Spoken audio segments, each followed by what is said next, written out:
नमस्कार दोस्तों, स्वागत है आपका अपने ही YouTube channel education with Biru पर। डियर, आज हम बात करेंगे पर्यावरण के एक ऐसे प्रैक्टिस सेट की जो कि यूपी टेट हो या सी टेट हो या सुपर टेट हो, आप किसी भी एग्जाम की प्रिपरेशन कर रहे हैं, ये वीडियो आपके लिए एकदम रामबाण साबित होगा। चैनल पर पहली बार आए हैं, सब्सक्राइब कर लीजिएगा और वीडियो को अपने फ्रेंड सर्किल के साथ शेयर कर दीजिएगा। डियर, अभी जो हाल ही में यूपी टेट का आयोजन हुआ था वो परीक्षा निरस्त हो गई है और जल्द ही उसकी परीक्षा कराई जाएगी, तो आप लोग अपनी तैयारी को निरंतर लगातार जारी रखें। आइए उसी क्रम में हम अपनी सीरीज को आगे बढ़ाते हैं और आज शुरू करते हैं पहला प्रैक्टिस सेट जो कि टेट परीक्षा के निरस्त होने के बाद फिर से स्पीड पकड़ाते हैं। तो आइए शुरू करते हैं। पहला प्रश्न कह रहा है, बच्चों को सामाजिकरण का पहला पाठ कहाँ से प्राप्त होता है? तो बच्चा जो समाज में आता है, सामाजिकरण का पहला पाठ वो कहाँ से प्राप्त करता है डियर? परिवार से प्राप्त करता है। मैं आपको बता दूं, बालक जो है सबसे पहले अपने परिवार की मातृभाषा माता पिता से ही जो है विभिन्न प्रकार की भाषाओं और सामाजिकता से ओतप्रोत होता है। द्वितीयक अगर माध्यम यहाँ से पूछ लेता, पहला पाठ ना पूछकर दूसरा पूछता तो विद्यालय होता डियर, और प्रश्न में पहला पूछा है यानी कि परिवार एकदम करेक्ट है। और बता दें डियर, जो परिवार होता है ये एक अनौपचारिक साधन होता है शिक्षा का, ये भी आप नोट डाउन कर लीजिएगा। बात करते हैं अपने अगले प्रश्न की। सामाजिक बुराइयों के उदाहरण हैं क्या? बाल विवाह, बालाश्रम या दहेज या ये सभी? तो समाज की जो बुराइयां हैं वो बाल विवाह भी है, दहेज प्रथा भी है और बालाश्रम भी है, यानी कि जो डी ऑप्शन है डियर, ये सारी ही क्या सामाजिक बुराइयां हैं, तो इसका डी ऑप्शन एकदम करेक्ट है। बात करते हैं अपने अगले प्रश्न की। बच्चों में सामाजिक भावना का विकास करने के लिए निम्न में से कौन सा प्रयास जो है वो सबसे उत्तम होगा? विद्यालय में विभिन्न त्योहारों का आयोजन करना, अभिभावकों को विद्यालय में आमंत्रित कर बैठकों का आयोजन करना, या बच्चों को स्वयं स्वस्थ स्पर्धा के लिए तैयार करना, या विद्यालय में बाल मेले का आयोजन करना? तो डियर, जो बच्चों में सामाजिक भावना विकास करने के लिए सबसे अच्छा प्रयास है वो है बच्चों को स्वस्थ स्पर्धा के लिए तैयार करना। जब बालकों को आप स्वस्थ स्पर्धा के लिए खुद तैयार कर देंगे तो वो सारी चीजें क्या अपने आप ही इंक्लूड कर लेगा। इसका जो सी ऑप्शन है डियर वही करेक्ट है। आइए बात करते हैं अपने अगले प्रश्न की। एकल परिवार से तात्पर्य है वर्ष 1950 के बाद का बना परिवार, या परिवार जिसमें माता पिता उनके बच्चे रहते हैं, या संपूर्ण परिवार जिसमें बच्चे माता पिता एवं दादा दादी शामिल होते हैं, या केवल पति पत्नी? तो एकल परिवार डियर वो होता है जिस परिवार में माता पिता और उनके बच्चे शामिल होते हैं, वो एकल परिवार कहलाता है डियर। इसका जो बी ऑप्शन है डियर वही करेक्ट है। आइए बात करते हैं अब अपने अगले प्रश्न की। अगला प्रश्न पर चलते हैं डियर।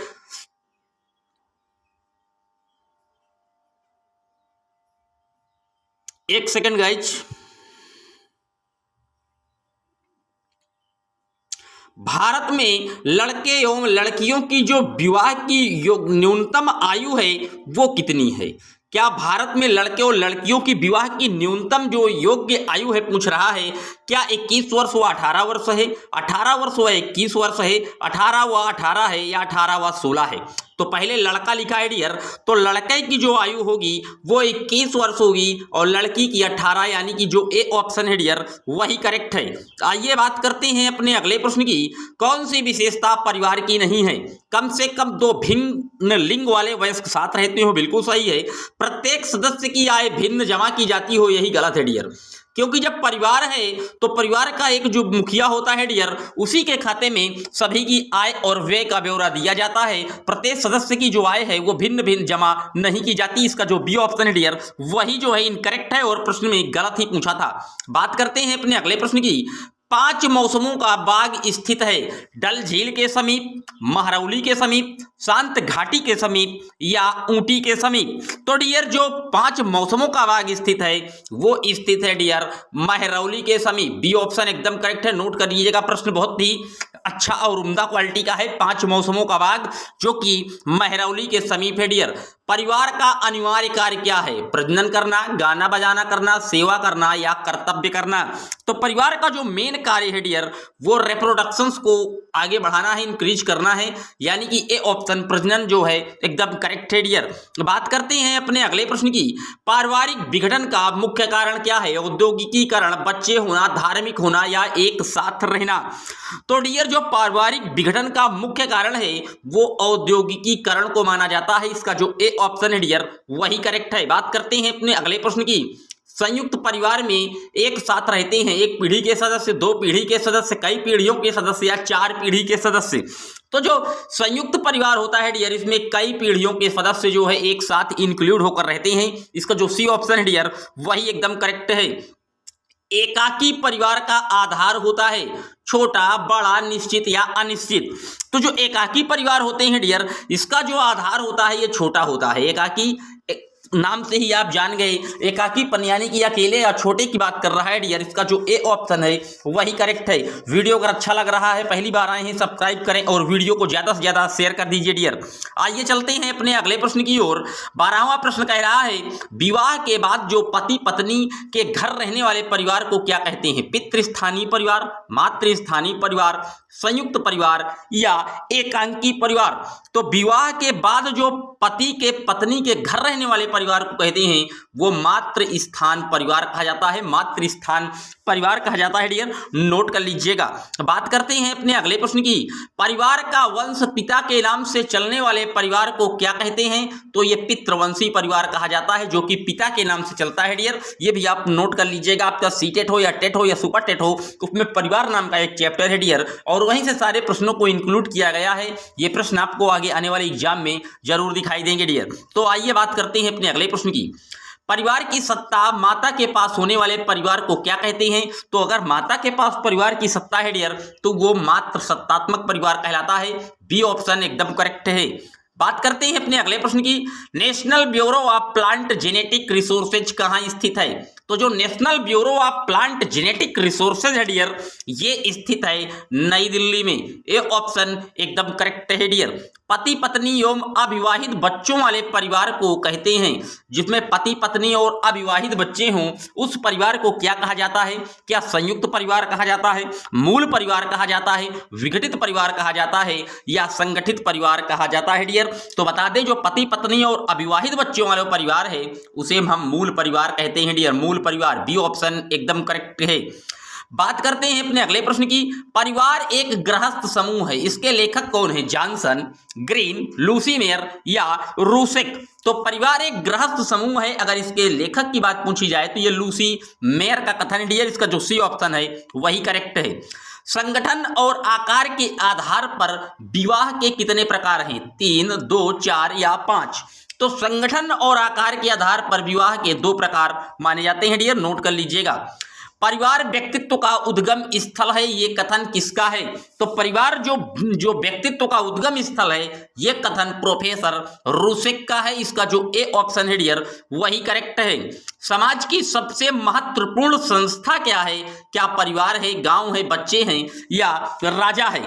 तो डियर, जो समाज की सबसे महत्वपूर्ण संस्था होती है वो फैमिली ही होती है। परिवार ही समाज की सबसे महत्वपूर्ण इकाई मानी जाती है डियर। इसका जो ए ऑप्शन है वही करेक्ट है डियर। बात करते हैं अपने अगले प्रश्न की। किस दृष्टिकोण से संयुक्त परिवार एक निष्क्रिय संस्था है? व्यापार के दृष्टिकोण से, कार्यकुशलता से, जागरूकता से या इनमें से कोई नहीं? तो डियर, जो बता दें, संयुक्त परिवार एक निष्क्रिय संस्था मानी जाती है, वो कार्यकुशलता की दृष्टि से मानी जाती है। इसका जो बी ऑप्शन है डियर वही एकदम करेक्ट है डियर। चैनल पर पहली बार आए हैं, सब्सक्राइब कर लीजिएगा। बात करते हैं अपने अगले प्रश्न की। संयुक्त परिवार में किसका समुचित विकास नहीं हो पाता? स्त्री का, बच्चे का या व्यक्तित्व का या उक्त सभी का डियर? तो प्रश्न में पूछ रहा है कि क्या संयुक्त परिवार है, स्त्री का विकास नहीं हो पाएगा, बच्चे का या व्यक्तित्व का? तो ये सारी ही चीजें जो है, जब आप संयुक्त परिवार में हैं तो किसी जो निखरने की जो क्षमता है किसी सिंगल पर्टिकुलर व्यक्ति की, वो दबी रह जाती है डियर। इसका जो डी ऑप्शन है वही करेक्ट है। अब बात करते हैं अपने अगले प्रश्न की। जब हम जल के किसी स्रोत का उपयोग काफी सावधानी पूर्वक यानी कि इस प्रकार करते हैं कि जब तक संभव हो वो पर्याप्त रहे, तो इसे क्या कहते हैं? जल का संरक्षण, जल का अपर्दन, जल का विक्षेपण या जल का संघनन? तो आप जब पानी कम यूज करेंगे डियर, उसको हिसाब से यूज करेंगे, तो जल का क्या आप संरक्षण कर रहे हैं? और बात आई है जल संरक्षण की, तो बता दें, प्रतिवर्ष विश्व जल संरक्षण दिवस कब मनाया जाता है? तो वो 22 मार्च को मनाते हैं। ये भी आप साथ ही साथ ऐड कर लीजिएगा। बात करते हैं अपने अगले प्रश्न की। भारत में किसकी लोकप्रियता बढ़ती जा रही है? संयुक्त परिवार की, समाज की, एकल परिवार की, या इनमें से कोई नहीं? तो जो भारत में लोकप्रियता बढ़ती जा रही है प्रेजेंट टाइम में, वो एकल परिवार की बढ़ती जा रही है डियर। ये भी आप नोट करिएगा, सी ऑप्शन एकदम करेक्ट है। कौन एक जैविकीय प्राणी है? मनुष्य, परिवार, संस्था या नगर? तो जैविक आपने सुना होगा, जिसमें जीवन संभव होता है वो जैविक होता है, और जिसमें जीवन नहीं होता वो अजैविक घटक कहलाते हैं। और जैविकीय प्राणी मनुष्य ही है, क्योंकि इसमें जीवन की विभिन्न क्रियाएं जो हैं, एक्टिविटीज जो हैं वो होती रहती हैं। इसका जो ए ऑप्शन है डियर वही करेक्ट है। भारत में मात्र सत्तात्मक परिवार कहाँ पाए जाते हैं? खासी में, गारो में, केरल में, या उक्त सभी में? तो बता दें डियर, जो गारो, खासी और केरल की पहाड़ियों के बीच रहने वाले लोग हैं, इसमें मात्र सत्तात्मक परिवार ही निवास करते हैं, और यहाँ पर जो महिलाओं का है वो एकाधिकार होता है। इसका जो डी ऑप्शन है डियर वही करेक्ट है। बात करते हैं अपने अगले प्रश्न की। भैंस के बच्चे को क्या कहा जाता है? भैंस के बच्चे को बछड़ा, पंडरू, पिल्ला या मेमना? तो डियर, जो भैंस का बच्चा है उसको हम क्या कहते हैं? प्रश्न ये पूछ रहा है, तो इसको हम पडरू कहते हैं। अगर गाय का पूछता तो बछड़ा, कुत्ते के बच्चे को पिल्ला, और मेमना किसको कहते हैं डियर? तो मेमना आप बताइएगा कमेंट बॉक्स में कि मेमना किसके बच्चे को कहा जाता है डियर। बात करते हैं अपने अगले प्रश्न की। मामा की पत्नी हमारी होगी। मामा की पत्नी क्या नानी होगी, बहन होगी, फुआ होगी या मामी होगी डियर? तो जो मामा की पत्नी होगी वो मामी होगी। इसका जो डी ऑप्शन है डियर वही करेक्ट है। ये थे आज के टॉप महत्वपूर्ण 13 प्रश्न। आपको कैसे लगे? जो कि परिवार से रिलेटेड था, परिवार और समाज से महत्वपूर्ण एक टॉपिक है, जो कि सीटेट हो या यूपी टेट हो या सुपर टेट हो, पहला ही जो प्रैक्टिस सेट होता है वो परिवार और समाज से ही है डियर। तो ये थे परिवार और समाज का एक क्लीन स्वीप वीडियो। एक ही वीडियो में 30 प्रैक्टिस सेट प्रश्नों की इस प्रैक्टिस सेट को हमने समझाया। उम्मीद करता हूं कि आपको समझ में आया होगा। चैनल पर पहली बार आए हैं सब्सक्राइब कर लीजिएगा और वीडियो को ज़्यादा से ज़्यादा शेयर कर दीजिएगा। मिलेंगे जल्द ही आपसे एक और वीडियो में, तब तक के लिए जय हिंद, जय Bharat. Thanks for watching my video.